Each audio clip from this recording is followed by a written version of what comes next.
nakita akong post sa Iglesia ni Cristo patungkol dun sa Holy Eucharist.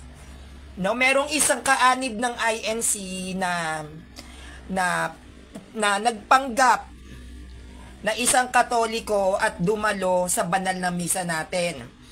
Nung siya ay tatanggap ng communion, kinuha niya yung Eucharist at ito ay kanyang drinowingan ng maselang bahagi ng katawan ng isang lalaki. Unang-una, no, ang masasabi ko dito, dun sa mga nagbibigay ng communion, no, sana naman higpit-higpitan naman ninyo. Tignan nyo, nababastos yung Eucharist, pananagutan nyo yan. The Eucharist is the real body of Christ. Eucharist is Christ. Wag naman sana tayong maging pabaya. Sa lahat po, I repeat, ng mga nagbibigay ng communion, maging strict naman sana tayo. Hindi naman po kasi makakakuha ang kaanib ng INC ng Eucharist para babuyin yan kung binabantayan natin ng maigi ang bawat tao na tumatanggap ng Eucharistiya. Kaya ako sa totoo lang, ayoko ng communion in hand. Ayoko talaga niyan, kung ako lang ayoko talaga ng nagbibigay ng Eucharist sa kamay. Kasi nalalapastangan ang ostya. Minsan ginagamit pa yan sa patuka ng manok, pampaswerte. Tulad niyan, may nagpanggap na Katoliko. Diba? Inuwi yung Eucharist, drinowingan ng masela na bahagi ng katawan ng lalaki. Paano ngayon yan? Pananagutan nyo yan kung saan niya nagsimba. Hindi naman kasi mabababo yung Eucharist kung naging responsable din tayo Diba? Kayo ay inilagay dyan sa simbahan para maging responsable sa mga sakramento na ibinibigay ninyo sa bawat tao. Sana naman tayo, matuto naman tayong gampanan kung ano yung mga responsibilities natin sa tamang pamamaraan. Naiinis ako sa ganyang eksena, Eucharist pa man din. Okay. Dito sa INC, nakaanib na nagpanggap ng Katoliko, nagsimba sa simbahang Katolika, inuwi yung Eucharist, binaboy, nilapastangan, binalangya. Ito ang sasabihin ko sa'yo. Hindi ka na nakikipagtagisan ng aral dyan. Hindi mo na dinidefend ang Iglesia ni Cristo natatag sa Pilipinas. Bakit? Dahil iniinsulto mo na ang mismong mga Katoliko.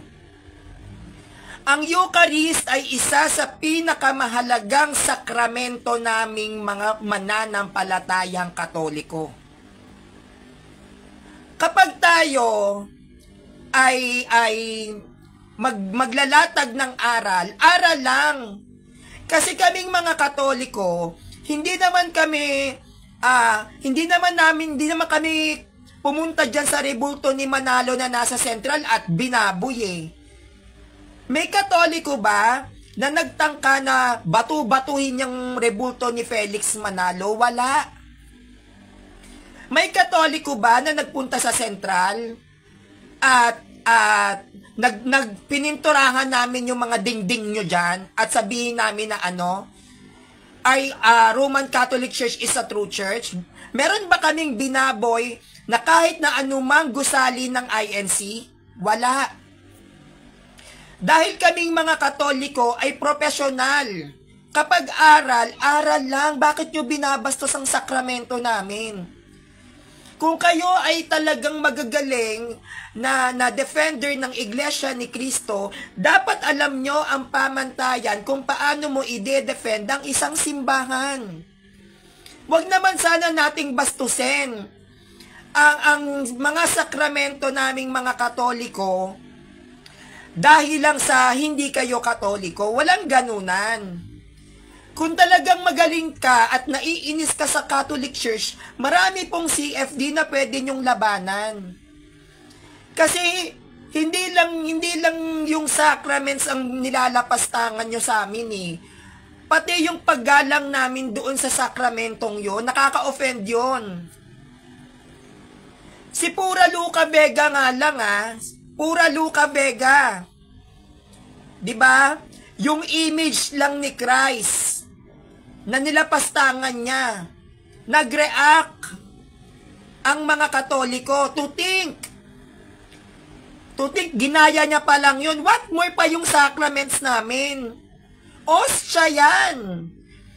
Mataas ang pagsamba namin sa Eucharist. Bakit nyo ginaganyan? Walang personalan dito, mga unggoy. Ang sasama ng mga ugali nyo. Yan ba yung tinuturo sa sekta ninyo? Ha?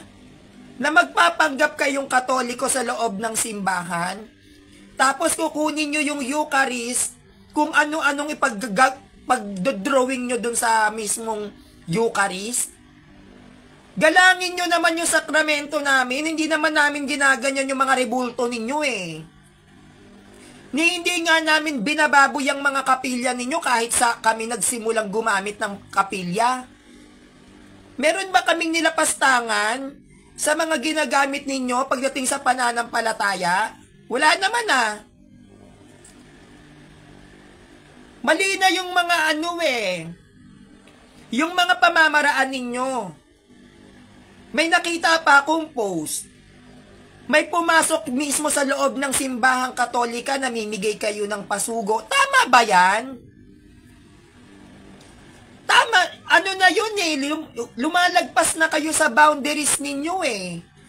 Hindi na tama yun eh, yung papasok kayo sa simbahan, nagdadasal ang mga Katoliko sa loob ng simbahan namin, kakalabitin mo, bibigyan mo ng pasugo.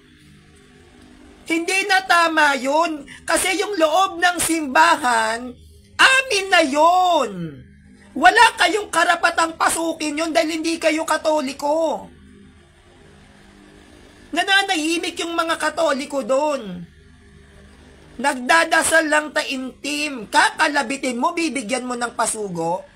Meron bang Katoliko na pumasok sa kapilya ninyo? Ha? Na namigay ng rosary? Sige nga. Ginawa ba ng Katoliko yan sa mga kapilya ninyo? Na nagtangka kaming pasukin yan, nagbigay kami ng rosary sa mga kaanib ninyo dyan? Meron bang Katoliko na dyan sa harap ng kapilya ninyo, pagtapos ng pagsamba ninyo, naupo kami dyan, nagkainan kami ng dinuguan? Hindi, wala kayong makikita.